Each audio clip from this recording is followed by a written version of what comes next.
Hello students, today we will discuss about transgenic animals।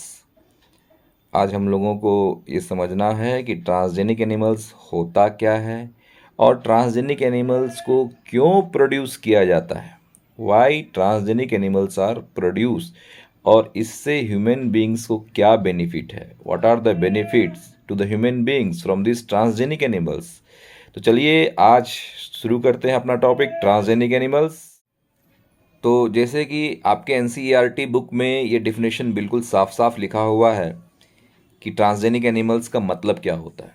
The animals that have had their DNA modified to possess और to express their extra gene और foreign gene, this animals are known as transgenic animals. उस animals को transgenic animals कहते हैं जिसके DNA में कुछ changes लाया गया हो, उस एनिमल्स के डीएनए में कुछ एक्स्ट्रा जीन अटैच किया गया हो, ऐड किया गया हो। जिस एक्स्ट्रा जीन को फॉरेन जीन भी कहा जाता है। तो किसी भी एनिमल्स के डीएनए में अगर फॉरेन जीन अटैच कर दिया जाए या एक्स्ट्रा जीन अटैच कर दिया जाए और वो जीन एक्सप्रेसिबल हो उस एनिमल में, तो उस एनिमल्स को हम लोग ट्रांसजेनिक एनिमल्स कहते हैं। So they are called as transgenic animal.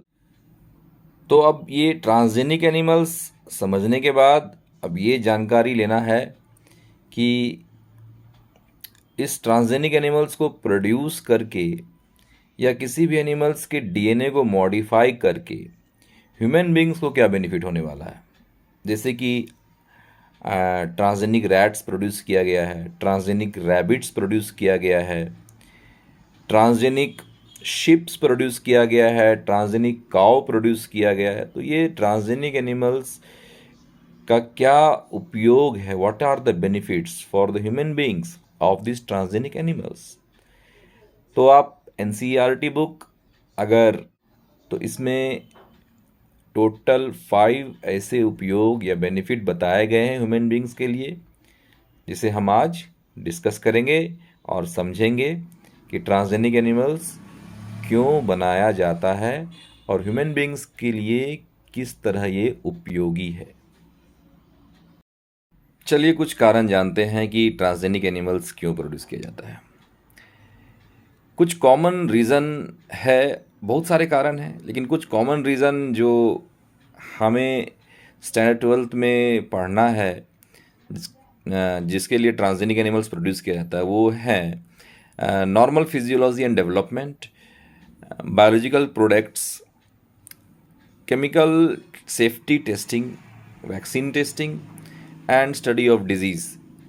ये 5 ऐसे कारण हैं जो कॉमन है और इनके बारे में हम थोड़ा डिटेल्स में डिस्कस करेंगे कि ये सब कारण क्या है और क्यों, इसका क्या बेनिफिट है। तो इनके बारे में हम एक्सप्लोर करेंगे और जानेंगे कि क्यों ट्रांसजेनिक एनिमल्स प्रोड्यूस किया जाता है। सबसे पहला जो रीज़न, कॉमन रीज़न है, वो है normal physiology and development. Transgenic animals को स्पेसिफिकली डेवलप किया जाता है इस बात की जानकारी प्राप्त करने के लिए कि हमारे बॉडी में कोई भी जीन किस तरह रेगुलेट होता है। रेगुलेट मतलब किस तरह वो कंट्रोल होता है और वो अपने आप को किस तरह एक्सप्रेस कर सकता है।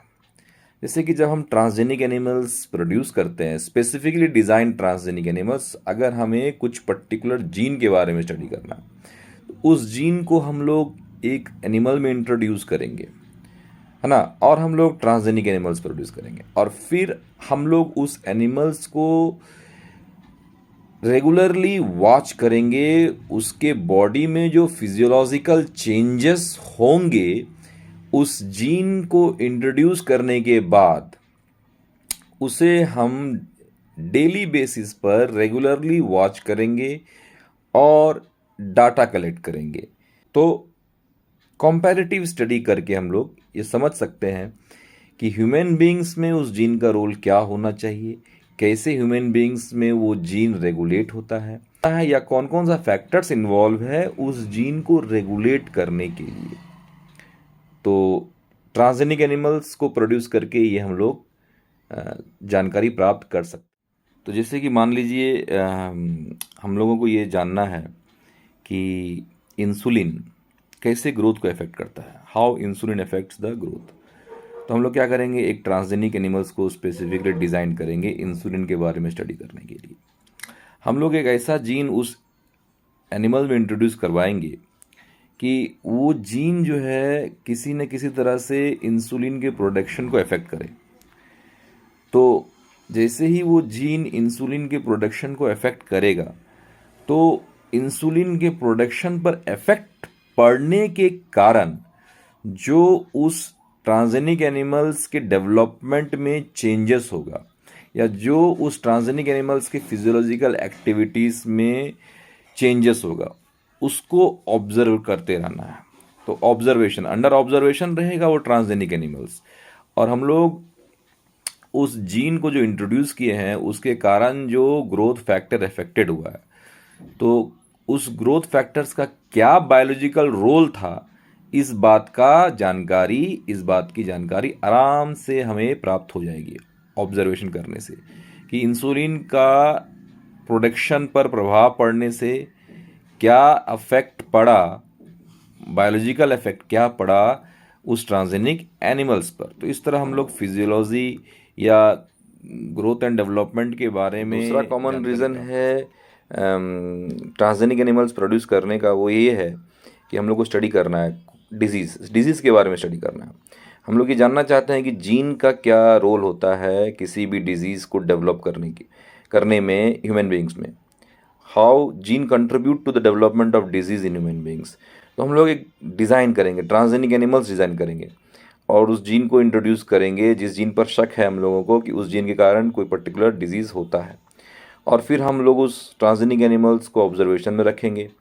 तो उस जीन के कारण उस ट्रांसजेनिक एनिमल्स में किस तरह का डिसीज़ हो रहा है, और कैसे उसके बॉडी में चेंजेस आ रहा है उस जीन के कारण, इस बात की जानकारी प्राप्त करने के बाद हम लोग उस जीन के कारण जो डिसीज़ हो रहा है उसके लिए एक पर्टिकुलर ट्रीटमेंट तैयार कर सकते हैं, पर्टिकुलर ट्रीटमेंट डिज़ाइन कर सकते हैं जो ह्यूमन बींग्स के लिए बेनिफिशियल हो सकता है।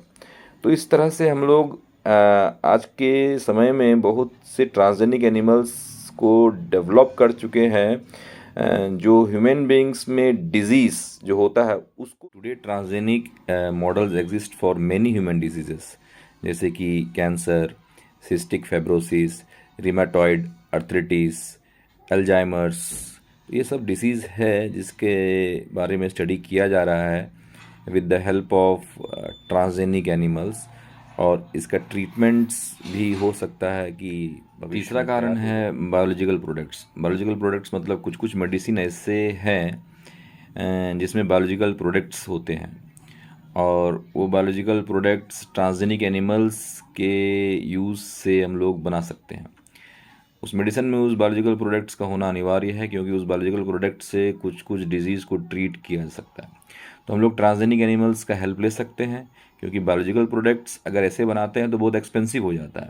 तो उसको कॉस्ट इफेक्टिव करने के लिए हम लोग ट्रांसजेनिक एनिमल्स का मदद ले सकते हैं, और स्पेसिफिकली डिज़ाइन ट्रांसजेनिक एनिमल्स के हेल्प से उस ट्रांसजेनिक एनिमल्स में हम लोग उस जीन को इंट्रोड्यूस करवा देंगे जिस जीन से वो बायोलॉजिकल प्रोडक्ट्स बनता है, और उस ट्रांसजेनिक एनिमल्स में वो बायोलॉजिकल प्रोडक्ट्स बनना शुरू हो जाएगा। फिर हम लोग उस ट्रांसजेनिक एनिमल्स से उस बायोलॉजिकल प्रोडक्ट्स को एक्सट्रैक्ट कर लेंगे, और उस बायोलॉजिकल प्रोडक्ट्स को हम लोग जिस मेडिसिन में यूज़ करना चाहते हैं for particular treatment of any disease, तो उस बायोलॉजिकल प्रोडक्ट्स को हम लोग उस मेडिसिन में यूज़ हुआ, फिनाइल कीटोनुरिया हुआ, ये सब डिजीज़ के लिए कुछ खास बायोलॉजिकल प्रोडक्ट्स होते हैं जो प्रोड्यूस किया जाता है और इसके ट्रीटमेंट में यूज़ किया जाता है। मान लीजिए एक ह्यूमन प्रोटीन प्रोड्यूस करना है जिसका नाम है अल्फ़ा 1 एंटीट्रिप्सिन। प्रोटीन का होना अनिवार्य है बॉडी में, क्योंकि एक डिजीज़ है एम्फीसीमा जो रेस्पिरेटरी सिस्टम से रिलेटेड है। अगर एंटीट्रिप्सिन की कमी हो जाती है बॉडी में तो एम्फीसीमा हो सकता है। तो हम लोग इस बायोलॉजिकल प्रोडक्ट्स को प्रोड्यूस कर सकते हैं with the help of transgenic animals. हम लोग एक ट्रांसजेनिक एनिमल्स तैयार करेंगे जिसमें वो जो अल्फ़ा 1 एंटीट्रिप्सिन जीन प्रोड्यूस करता है उस जीन को इंट्रोड्यूस कर देंगे। तो जैसे ही हम लोग उस ट्रांसजेनिक एनिमल्स में उस जीन को इंट्रोड्यूस करेंगे जो alpha 1 antitrypsin protein human protein produce करता है, तो उस बायोलॉजिकल प्रोडक्ट्स का प्रोडक्शन होने लगेगा ट्रांसजेनिक एनिमल्स में, और फिर हम उसको एक्सट्रैक्ट करके यूज़ कर सकते हैं मेडिसिन में फॉर ट्रीटिंग एम्फिसीमा। इसी तरह से प्रयास किया जा रहा है कि सिस्टिक फिब्रोसिस का ट्रीटमेंट हो, फिनाइल कीटोनीरिया का ट्रीटमेंट हो with the help of transgenic animals particular biological products को प्रोड्यूस करके। 1997 में एक ट्रांसजेनिक काओ प्रोड्यूस किया गया था जिसका नाम रोज़ी रखा गया था, और इस काओ में एबिलिटी थी कि ये cow human protein enriched milk produce कर सकती थी, और इसके 1 लीटर मिल्क में 2.4 ग्राम प्रोटीन पाया जाता था ह्यूमन प्रोटीन एनरिच्ड मिल्क में। तो इस तरह से ट्रांसजेनिक एनिमल्स को प्रोड्यूस करके हम लोग बायोलॉजिकल प्रोडक्ट्स भी ऑब्टेन कर सकते हैं। फोर्थ कॉमन रीज़न जो है ट्रांसजेनिक एनिमल प्रोड्यूस करने का वो ये है कि मान लीजिए कोई कंपनी है, फार्मास्यूटिकल कंपनी, जो पर्टिकुलर वैक्सीन प्रोड्यूस किया है किसी खास बीमारी के लिए, तो उस वैक्सीन को डायरेक्टली ह्यूमन बींग्स पर उपयोग नहीं किया जा सकता है, पहले उस वैक्सीन का टेस्टिंग किया जाएगा। तो हम लोग ट्रांसजेनिक एनिमल डिज़ाइन करेंगे और उस वैक्सीन का पहले उस ट्रांसजेनिक एनिमल्स पर प्रयोग करेंगे और देखेंगे कि उस ट्रांसजेनिक एनिमल्स पर वो वैक्सीन काम करता है कि नहीं करता है।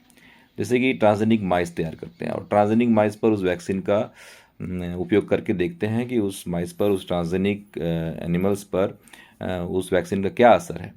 फिर हम लोग अगर सक्सेसफुल रहा तो फिर हम लोग ट्रांसजेनिक मंकी प्रोड्यूस करते हैं, ट्रांसजेनिक मंकी पर उस वैक्सीन का प्रोड्यूस करते हैं, इस्तेमाल करते हैं, और इस्तेमाल करके पता करते हैं कि उस वैक्सीन का उस ट्रांसजेनिक मंकी पर क्या असर है। फिर तब जा कर के उस वैक्सीन को हम लोग ह्यूमन बीइंग्स के लिए मार्केट में लाए। इसको वैक्सीन सेफ्टी टेस्टिंग कहते हैं। तो ट्रांसजेनिक एनिमल्स को वैक्सीन सेफ्टी टेस्टिंग के लिए भी प्रोड्यूस किया जाता है। फिफ्थ कॉमन रीज़न जो दिया गया है वो ये है कि केमिकल सेफ्टी टेस्टिंग। जिस तरह वैक्सीन सेफ्टी टेस्टिंग का प्रोसेस है, सेम वही प्रोसीड्यूर केमिकल सेफ्टी टेस्टिंग के लिए भी है। हम लोग किसी केमिकल का टेस्टिंग अगर करना चाहते हैं, उसके टॉक्सिसिटी का टेस्टिंग अगर करना चाहते हैं, तो हम लोग सेम प्रोसीड्यूर फॉलो करेंगे। हम लोग फिर ट्रांसजेनिक एनिमल डिज़ाइन करेंगे, उस ट्रांसजेनिक एनिमल्स में वो पर्टिकुलर जीन डालेंगे, जीन को इंट्रोड्यूस करेंगे जो उसको ज़्यादा सेंसिटिव बना देगा उस टॉक्सिसिटी के खिलाफ, उस केमिकल के खिलाफ, comparison to the non transgenic animals. और फिर हम लोग उस ट्रांसजेनिक एनिमल्स को एक्सपोज करेंगे उस केमिकल्स में और स्टडी करेंगे कि उस केमिकल्स का इफेक्ट, टॉक्सिसिटी का इफेक्ट क्या होता है उस ट्रांसजेनिक एनिमल्स में। इस तरह से हम कम समय में केमिकल टॉक्सिसिटी का टेस्टिंग कर सकते हैं with the help of transgenic animals. तो ये कुछ कॉमन रीज़न स्टडी करना है जिसके बारे में आप लोगों को जानना है कि ट्रांसजेनिक एनिमल्स क्या होता है और ट्रांसजेनिक एनिमल्स क्यों प्रोड्यूस किया जाता है। इस काऊ के द्वारा जो मिल्क प्रोड्यूस किया जाता था, इसमें जो प्रोटीन था वो था अल्फ़ा लैक्ट एल्बुमिन, और ये काऊ का मिल्क बहुत ही न्यूट्रिशनली वेल बैलेंस्ड था comparison to the milk obtained from natural cow, जो ट्रांसजेनिक एनिमल्स नहीं होते हैं। तो ये भी एक बेनिफिट है कि हम लोग different types of biological products obtain कर सकते हैं with the help of transgenic animals.